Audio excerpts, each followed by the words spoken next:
아침에 눈을 떴을 때 나를 기다리는 사람이 없다는 느낌을 받아본 적 있으신가요? 회사에선 많은 사람들이 나의 결정을 기다리고 내 말 한마디에 일이 움직였는데 이제는 밥상에 앉았을 때조차 내 수저가 놓이지 않은 걸 발견하게 됩니다. 은퇴 이후 우리는 과연 어디에 서 있는 걸까요?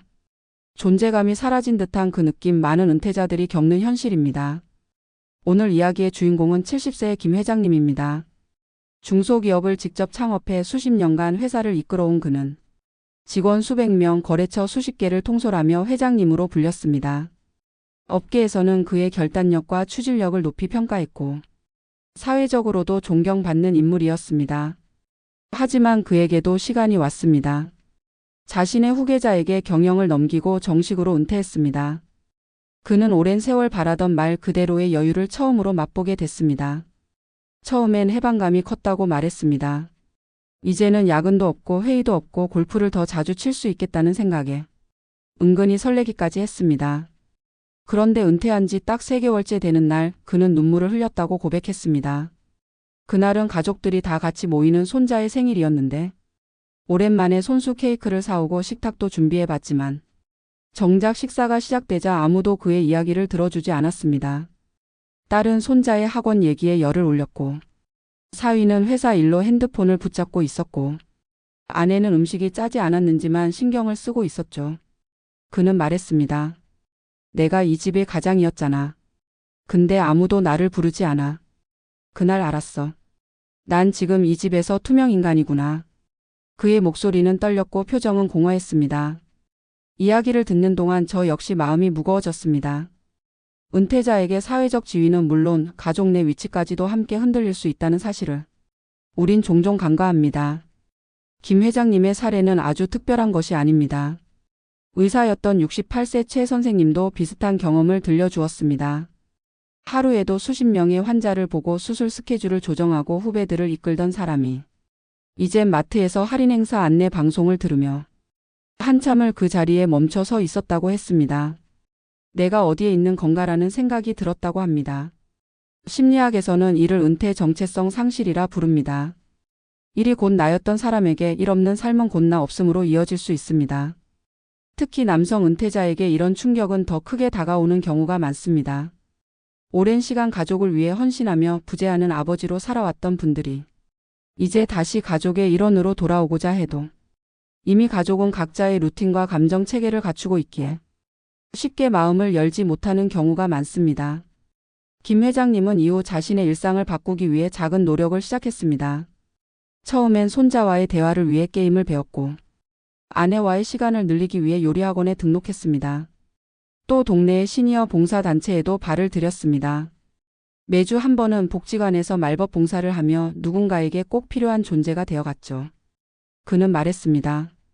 이젠 회장이라는 타이틀보다 김할아버지, 김아저씨라는 말이 더 따뜻하게 들려. 늦었지만 다시 존재하고 있다는 걸 느껴. 은퇴 이후에도 우리는 여전히 누군가의 남편이고 아버지이고 친구입니다. 문제는 그 역할의 변화를 스스로 인정하고 받아들이는 데 있습니다. 예전처럼 위에서 아래로 지시하는 관계가 아니라 나란히 걷는 관계로 바뀌었다는 걸 이해하는 순간 관계는 회복되기 시작합니다. 실질적인 조언을 드리자면 첫째, 가족 안에서의 존재감을 회복하기 위해선 먼저 경청하는 연습이 필요합니다. 자녀의 일상에, 손주의 관심사에 귀 기울이는 것으로 시작해보세요. 둘째, 가정 밖에서의 새로운 소속감을 찾는 것도 중요합니다. 봉사활동, 취미 모임, 지역 커뮤니티는 당신의 새로운 자리가 될 수 있습니다. 셋째, 나는 더 이상 누구에게도 필요 없는 존재라는 생각에서 벗어나야 합니다. 당신은 당신 자신에게 가장 소중한 사람입니다. 그 사실을 잊지 마시기 바랍니다. 은퇴는 끝이 아니라 또 하나의 시작입니다. 그 시작은 스스로의 존재를 다시 발견하는 데서 출발합니다. 혹시 지금 이 영상을 보고 계신 분들 중에도 김 회장님처럼 조용히 사라진 듯한 느낌에 사로잡힌 분이 계시다면 부디 기억해 주세요. 당신은 투명 인간이 아닙니다. 단지 지금 이 시기에 맞는 새로운 언어와 역할이 필요할 뿐입니다. 그리고 그 역할은 지금부터 당신이 직접 만들어갈 수 있습니다. 오늘 이야기 마음에 남으셨다면 당신 곁에 또 다른 은퇴자에게도 함께 전해주시길 바랍니다. 우리는 함께일 때 더 잘 살아갈 수 있으니까요. 은퇴는 사회적인 직함을 내려놓는 순간이지만 동시에 한 인간이 자신의 정체성을 새롭게 조각해야 하는 시작점이기도 하다. 직장에서의 명함은 더 이상 필요 없고 매일 아침 걸치던 양복도 옷장 속 깊은 곳으로 밀려난다. 그러고 나면 남는 것은 집 그리고 가족이다. 그러나 문제는 그 집이 예전과는 다르게 느껴지고 가족도 낯설게 다가온다는 데 있다. 익숙한 공간이 낯설어지고 가까운 사람이 멀게 느껴지는 이 괴리감은 단지 감정의 문제가 아니다. 그것은 수십 년 동안 일이라는 프레임 안에서 살아온 사람이 갑자기 그 프레임 밖으로 밀려났을 때 겪는 구조적인 혼란이다. 많은 남성 은퇴자들이 처음 겪는 당혹감은 의외로 사소한 순간에서 비롯된다. 식탁에서 대화에 끼지 못하고 자녀의 생활에 대해 잘 모르겠고 손주가 부르는 호칭조차 어색하다. 이들이 말하길 가정은 여전히 가족이라는 이름으로 존재하지만 그 안에서 자신은 점점 투명해지는 느낌을 받는다고 한다. 존재하지만 보이지 않는 존재. 듣고 있지만 말할 자리가 없는 사람. 사회적 역할을 상실한 은퇴자는 가정 안에서도 다시 역할을 찾아야 한다. 그러나 문제는 그 역할이 과거와는 전혀 다르다는 것이다. 회사에서 그는 회장이었다. 수십 명의 직원이 그의 말에 귀를 기울였고 중요한 결정이 그의 손끝에서 이루어졌다. 하지만 집에서는 그의 말보다 손주의 스마트폰이 더 주목받고 그의 조언보다 아내의 침묵이 더 무게감 있게 다가온다. 이런 변화는 단순히 가정 내 권력 구도의 변화라기보다는 오랜 시간 공백으로 남겨졌던 가족 간 감정의 거리에서 비롯된 결과다.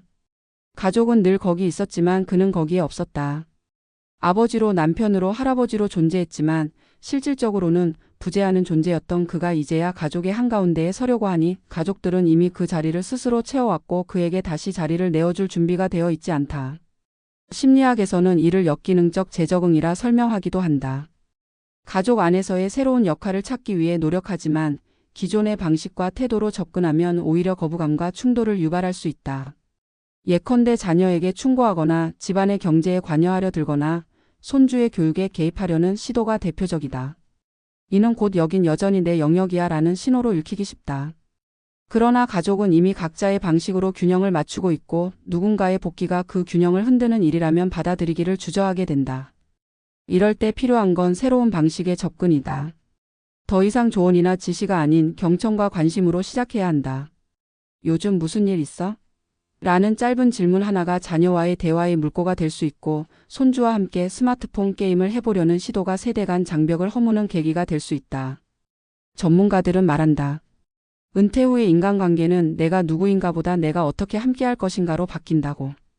역할 중심의 관계에서 감정 중심의 관계로 이동하는 과정에서 가장 중요한 덕목은 존재의 동등성을 받아들이는 일이다. 회장이었든 부장이었든 그 직함은 이제 집안에서 아무 의미가 없다. 아버지로서의 이름, 남편으로서의 얼굴, 할아버지로서의 미소가 더 중요하다. 김 회장님은 그걸 깨닫는데 6개월이 걸렸다고 했다. 처음엔 억울함이 컸고 자존심도 상했지만 어느 날 손자와 둘이 공원을 걷다 말없이 손을 잡은 순간 그는 자신이 다시 존재하고 있다는 느낌을 받았다고 한다. 이 작은 변화는 이후 그의 생활을 바꿔놓았다.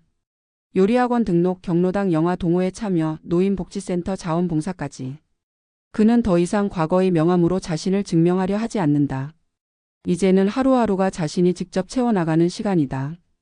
그리고 그 시간 속에서 가족들과의 관계도 천천히 회복되기 시작했다. 중요한 건 속도가 아니라 방향이다. 은퇴 이후 가족 내에서의 존재감을 회복하는 데 필요한 건 과거의 지위를 주장하는 것이 아니라 지금의 나를 이해시키는 일이다. 가족들은 당신이 퇴직한 줄은 알아도 당신이 어떤 감정을 느끼고 있는지는 모를 수 있다. 그렇기에 말해야 한다. 표현해야 한다. 지금의 나를, 지금의 마음을. 그리고 그 대화는 일방향이 아니라 상호적인 과정이 되어야 한다. 마지막으로 우리는 모두 가족 안에서의 역할이 바뀌는 시기를 겪는다. 그 시기를 어떻게 맞이하느냐에 따라 삶의 후반부는 전혀 다른 방향으로 흘러간다. 어떤 이는 여전히 과거에 머물러 관계를 틀어지게 만들고 어떤 이는 새로운 길을 찾으며 관계를 다시 세운다. 그 차이는 아주 작은 인식의 차이에서 출발한다. 나는 더 이상 이 집에서 중요한 사람이 아니다라는 생각이 들었다면 그 생각을 이렇게 바꿔보자. 나는 이제 이 집에서 다른 방식으로 소중한 사람이 될 수 있다고. 은퇴는 상실이 아니라 변환이다. 사회적 존재에서 관계적 존재로, 지위에서 감정으로, 영향력에서 연결감으로 이동하는 시간이다. 우리는 여전히 사랑받을 수 있고 여전히 필요한 사람이다. 다만 그 방법이 달라졌을 뿐이다. 과거의 방식에 머물지 말고 지금의 삶에 맞는 새로운 언어를 찾아보자. 말없이 건네는 눈빛, 함께하는 산책, 묵묵히 듣는 자세. 그것들이 우리가 다시 가족 안에서 살아가는 방식을 만들어줄 것이다. 보이지 않는 존재라는 느낌이 들 때 그건 진짜 사라졌기 때문이 아니라 스스로를 가렸기 때문일지도 모른다. 지금 이 순간부터라도 천천히 다시 모습을 드러내보자. 당신은 여전히 소중한 사람이다. 그리고 그 사실은 당신의 삶이 다시 움직이기 시작하는 첫 문장이 될 것이다.